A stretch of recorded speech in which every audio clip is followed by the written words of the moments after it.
নমস্কার বন্ধুরা, শুভ সকাল। তোমরা সবাই কেমন আছো? আশা করি তোমরা সবাই খুব ভালো আছো, আর আমিও খুব ভালো আছি। এখন হালকা হালকা গরম পড়েছে, তাই ঠাকুরের সব সোয়েটারগুলো খুলিয়ে নিলাম, এগুলো কাচবো। সময়ের অভাবে রোজ দিন ঠাকুরের আসনটা ভালো করে পরিষ্কার করা হয় না, তাই আজকে ঠাকুরের আসনটাও বেশ ভালো করে পরিষ্কার করে নেব। ঠাকুরগুলোকে ভালো করে মুছে পরিষ্কার করে নিয়েছি।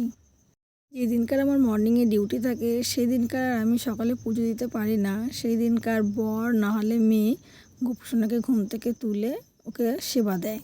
আর যেই দিনকার আমার আফটারে ডিউটি থাকে বা ছুটি থাকে সেই দিনকার সকালবেলায় উঠে প্রথম কাজই হয় আমার ভগবানকে সেবা দেওয়া। যেদিনকার ছুটি থাকে সেদিনকার চেষ্টা করি বেশিরভাগ সময়টা এই পুজো পাঠে দেওয়ার। আসনটাকে সুন্দর করে ফুল দিয়ে সাজানোর চেষ্টা করি, যাতে সারাদিনে যতবার আসনের দিকে চোখ পড়ে মনটা যেন ভালো হয়ে যায়। আমরা নিজেরা যেরকম পরিষ্কার ঘরে থাকতে পছন্দ করি, ভালো বিছানায় শুতে পছন্দ করি বা পরিষ্কার বিছানায় বসতে পছন্দ করি, তেমনি ভগবানের আসনটাও সাজিয়ে গুজিয়ে পরিষ্কার করে রাখলে দেখতে বেশ ভালো লাগে।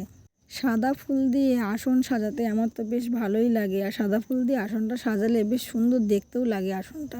সকালবেলায় আমার পুজো পাঠ দেওয়া হয়ে গিয়েছে।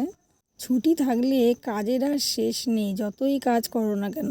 পুজো দেওয়ার পরে মেয়ে স্কুলে বেরোবে, তার কি টিফিন দেবো সেইটাও তৈরি করে রাখতে হবে। নিজে যে এক গ্লাস জল খাবো সকাল থেকে উঠে সেই সময়টুকুনও পাওয়া যায় না। মেয়ে স্কুলে বেরিয়ে গেছে, বাদবাকি কাজগুলো সেরে নিয়েছি।